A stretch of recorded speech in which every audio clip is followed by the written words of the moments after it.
Good day. Today we're going to tackle about the least common multiple, also known as LCM.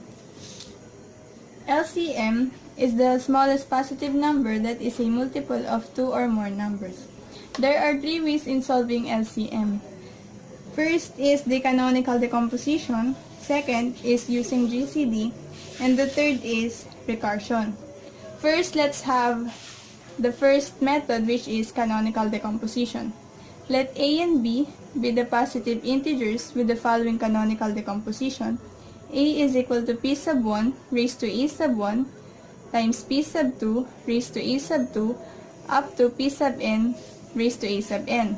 And B is equal to P sub 1 raised to B sub 1, P sub 2 raised to B sub 2 up to P sub n raised to B sub n, where A sub I sub n j and B sub I is greater than or equal to 0 rather than A and B is equal to P sub 1 max raised to max of A sub 1 and B sub 1, P sub 2 raised to max of A sub 2 and B sub 2 up to P sub n raised to max of A sub n and B sub 1. So let's have an example. We have to find the LCM of 16 and 32. 16. Again, we have to find the LCM of 16 and 32. 16 is equal to 2 raised to 4. And 32 is equal to 2 raised to 5.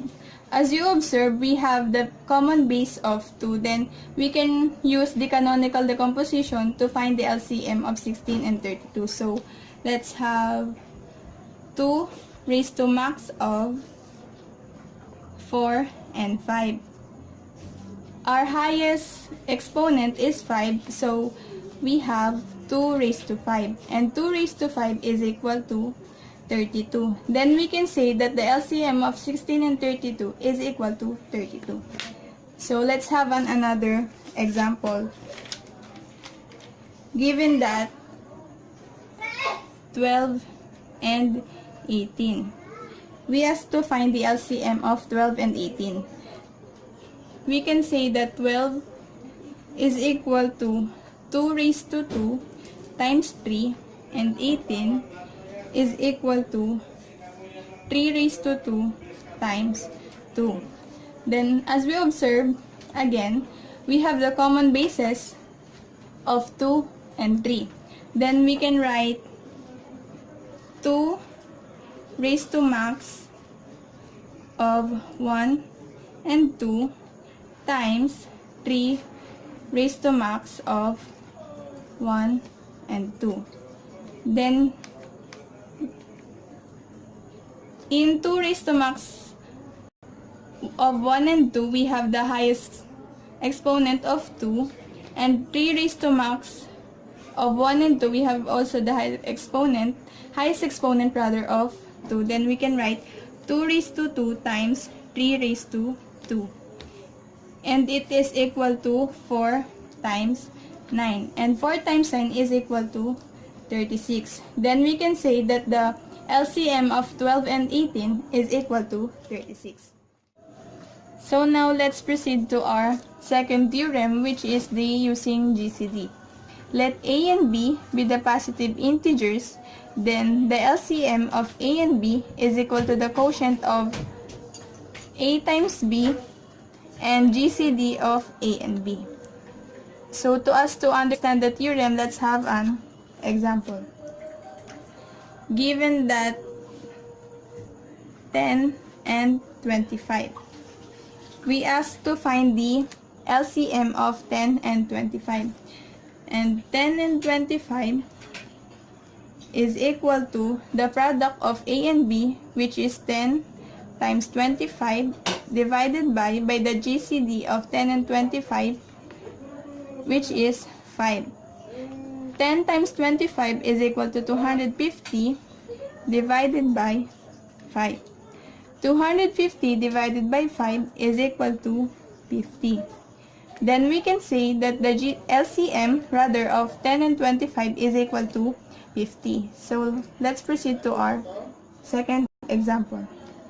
We asked to find the LCM of 50 and 35. Then we can write 50 and 35 is equal to 50 times 35 divided by the GCD of 50 and 35, which is 5. 50 times 35 is equal to 1,735 divided by 5. 1,735 divided by 5 is equal to 347. Then we can say that the LCM of 50 and 35 is 347. So now let's proceed to our third theorem, which is the recursion.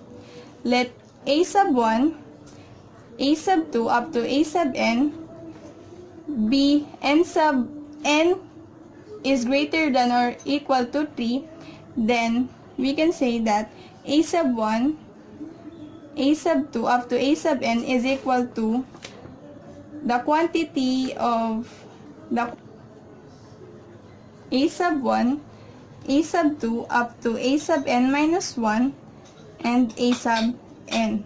So let's have an example. Given that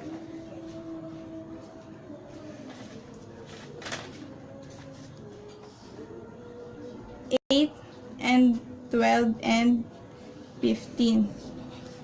So let us first find the GCD.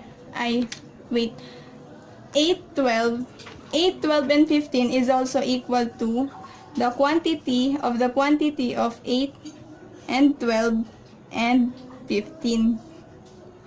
Then we ask first to find the LCM of 8 and 12. So we can use the second theorem rather to find the LCM. So we can write 8 and 12 is equal to the product of 8 and 12 divided by the GCD of 8 and 12, which is 4. Then 8 times 12 is equal to 96 divided by 4, and it is equal to 24. So we can write now 24 and 15. Then we can solve now the LCM of 24 and 15. So 24 times 15 divided by the GCD of 24 and 15, which is 3. 24 times 15 is equal to 360 divided by 3. 360 divided by 3 is equal to 120. Then we can say that the LCM of 8, 12, and 15 is equal to 120. So let's proceed to our second example. So we asked to find the LCM of 9 and 15 and 16. Then we can regroup the given numbers. Then we can write 9 and 15 and 16. So we asked to find first the LCM of 9 and 15. Then we can write 9 and 15 is equal to the product of 9 and 15 divided by the GCD of 9 and 15, which is 3. 9 times 15 is equal to 135 divided by 3 is equal to 45. So we can write 45 and 16. We asked to find the LCM of 45 and 16. So we can say 45 times and 16 is equal to 45 times 16 divided by by the GCD of 45 and 16, which is 1. 45 times 16 is equal to 720 divided by 1. And it is equal to 720. Then we can say that the LCM of 9, 15, and 16 is equal to 720. So that's all. Thank you.